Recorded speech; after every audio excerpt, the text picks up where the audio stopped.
राजा हर हफ्ते उसके बाल काटने वाले नाई को मरवा देता है क्योंकि उसके सिर पर एक सींग है और वो नहीं चाहता कि ये बात किसी को भी पता चले। इसलिए वो हर हफ्ते सिपाहियों को गांव में भेजकर एक नाई को लाने के लिए कहता है, मगर उनमें से कोई भी वापस नहीं आता। इसलिए गांव वाले इस बात से बहुत डरते हैं। आज राजा के सिपाही फिर से गांव में एक नाई को लेने के लिए आते हैं, जहां वो एक लड़के को चुनते हैं जो कि अभी जवान था।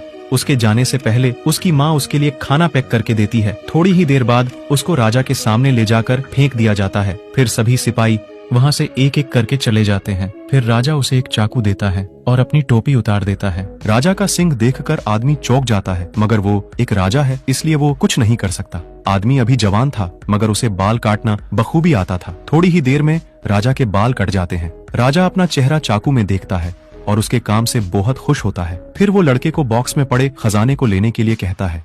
यह कोई बक्सा नहीं था बल्कि नर्क जाने का रास्ता था। मौके का फायदा उठाकर राजा उसे पीछे से बक्से में धक्का दे देता है। वहाँ ऐसी कोई भी चीज नहीं थी जिसे आदमी पकड़ सके। वो अब किसी भी समय मर सकता था। बेरहम राजा ये देखकर खुश होता है और दरवाजा बंद कर देता है, लेकिन भाग्य से लड़का बच जाता है और उठकर अपने चारों तरफ देखता है। वहाँ सिर्फ हड्डियों के ढेर लगे हुए थे। आदमी के बचने के चांस ना के बराबर थे, इसलिए वो अपना मुंह नीचे करके रोने लग जाता है। तभी हड्डियों के ढेर से कोई चीज बाहर निकलती है जिसे देखकर लड़का बहुत डर जाता है, जो कि एक बहुत बड़ा कोबरा सांप था। वो अपनी माँ की दी हुई बीन को बजाने लगता है, जिस कारण सांप नाचने लग जाता है और जल्द ही उसका पालतू बन जाता है। मगर अब उसे खिलाने के लिए कुछ चाहिए था, इसलिए वो अपनी माँ के दिए हुए पराठे उसे खिला देता है, जिससे खुश होकर कोबरा सांप उसे अपने नाक पर बैठाकर उसे बाहर छोड़ देता है। आदमी वहाँ से जाने लगता है, मगर तभी उसे कुछ हलचल महसूस होती है और झाड़ियों से एक भेड़िया बाहर निकलता है। आदमी डरकर पेड़ पर चढ़ जाता है और अपनी माँ की बीन बजाने लगता है, जिस कारण भेड़िया भी नाचने लगता है और उसका पालतू बन जाता है। मगर अब इसे खाने के लिए कुछ देना होगा, नहीं तो ये उसे मार देगा। इसलिए वो उसे भी अपनी माँ के हाथ का पराठा खिलाता है, जिससे भेड़िया भी उसे खुश होकर अपनी आदमी ने जल्द ही भेड़िए को कुछ नहीं खिलाया तो वो उसे मार देगा, इसलिए वो अपनी माँ के हाथ से बने पराठे को निकालकर उसे खिला देता है। भेड़िया इस चीज से खुश हो जाता है और आदमी को अपनी पीठ पर बैठाकर रात होने तक भागता रहता है। शाम को उसे एक घर दिखाई देता है तो आदमी एक रात वहीं रुकने का फैसला करता है, लेकिन ये कोई आम घर नहीं था। यहाँ एक चुड़ैल रहती थी। वो आदमी को देखकर एक सुंदर लड़की का रूप धारण कर लेती है और उसे घर के अंदर बुला लेती है। आदमी के अंदर जाकर बैठते ही चुड़ैल एक ताली बजाती है और घर की सभी चीजें आदमी को पकड़ लेती है और उबल रहे पानी की तरफ ले जाने लगती है। आदमी मरने से पहले आखिरी बार चुड़ैल से अपनी माँ की दी हुई बीन को बजाने का आग्रह करता है। चुड़ैल भी थोड़ी दयालु होती है, इसलिए वो उसे ये करने देती है। बीन की आवाज सुनकर चुड़ैल अपने आप नाचने लगती है और अपने असली रूप में आ जाती है। लड़का ये देखकर डर जाता है और चुपके से वहाँ से निकलने की कोशिश करता है, मगर पीछे से चुड़ैल उसे रोक देती है। चुड़ैल को भी भूख लगी थी, अगर उसे भी कुछ खाने के लिए नहीं दिया तो वो आदमी को मार देगी, इसलिए वो अपनी माँ का दिया हुआ आखिरी पराठा उसे खिला देता है, जिससे खुश होकर चुड़ैल उसे एक जादुई कोट देती है।